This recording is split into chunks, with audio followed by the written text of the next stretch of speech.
अस्सलाम वालेकुम friends, welcome back to Top Smarties drama serial Kafeel. Asma को यूं अपने घर में इतने सालों के बाद सामने देखकर हैरान तो हो जाती है ज़ेबा। ज़ेबा ये भी जानती है कि जिसके साथ जामे होता है वो कोई और नहीं अस्मा है, मगर इतने सालों बाद अस्मा को अपने घर में देखकर थोड़ा हैरान हो जाती है। यहाँ पर अस्मा भी ज़ेबा को ही बातें सुनाने आती है और कहती है कि तुमने जामे को छोड़ दिया सिर्फ इसलिए कि वो मेरे साथ होता है। उसने तुम्हारे लिए क्या कुछ नहीं किया, तुम्हारी औलाद के लिए क्या कुछ नहीं किया। चलो उसकी भी औलाद है, मगर उसने कितना कुछ किया तुम लोगों के लिए। उसने तुम्हें घर बना कर दिया, औलाद को अच्छी यूनिवर्सिटी, अच्छे कॉलेजेस, अच्छे स्कूल में पढ़ाया। और तुम्हें क्या चाहिए, और एक शौहर से क्या चाहिए होता है बीवी को। अब पहले तो ज़ेबा सब कुछ सुनती रहती है और बाद में बोल ही पड़ती है कि वो शौहर सिर्फ और सिर्फ मेरे कागजों पर है, बाकी शौहर होने का कौन सा फ़राइज़ पूरा किया है उन्होंने। अगर उन्होंने शौहर होने का कोई फ़र्ज़ पूरा किया है तो उन्हें कहो, मुझे बताएं। तब अस्मा को सारा कुछ बता दिया ज़ेबा ने और कहा कि आज तक उन्होंने कुछ नहीं किया सिवाय बच्चों के वॉलेट से पैसे निकालने, मुझसे पैसे लेने या ये सब करने में। घर को मैंने खुद चलाया है, मैंने खुद जॉब की है, मैंने खुद काम किया है, मेरे बच्चों ने जॉब्स की है, तभी वो अच्छे स्कूल या अच्छी कॉलेजेस में पढ़ रहे हैं। इसमें जामे का तो कोई हाथ नहीं है। उसने आज तक हमारे लिए या बच्चों के लिए कुछ नहीं किया।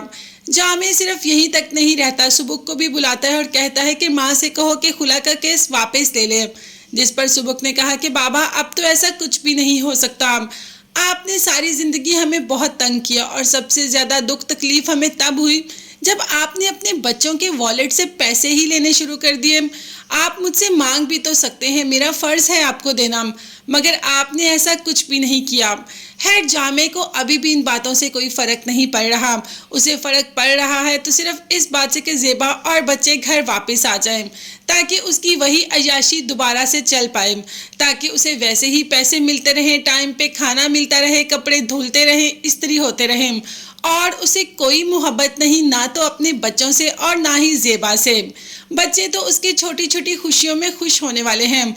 उन्होंने तो कभी बड़े की ख्वाहिश की ही नहीं। उन्हें तो सिर्फ अपनी माँ के साथ अपनी बाप की मोहब्बत और शफकत चाहिए थी, जो आज तक उन्हें मिल ही नहीं सकी।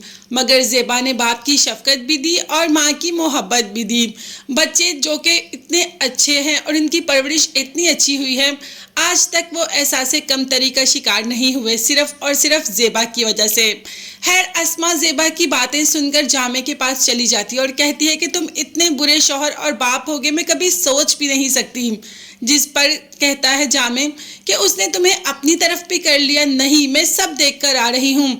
तुम्हारे बच्चे अगर अच्छी जगह पर पढ़ते हैं तो ये उनका कमाल है, वो जॉब्स करते हैं, तुम्हारी बीवी जॉब करती है और तुम घर में रहते हो, तुम्हारे साथ ऐसा ही होना चाहिए था। ये कहकर अस्मा भी वहाँ से चली जाती है। तो क्या जामे को इस बात का एहसास हो पाएगा कि वही गलत है? गलत तो बस वही है, लेकिन एहसास होना भी तो ज़रूरी है। ये जानने के लिए चैनल को सब्सक्राइब कीजिएगा। अल्लाह हाफिज़।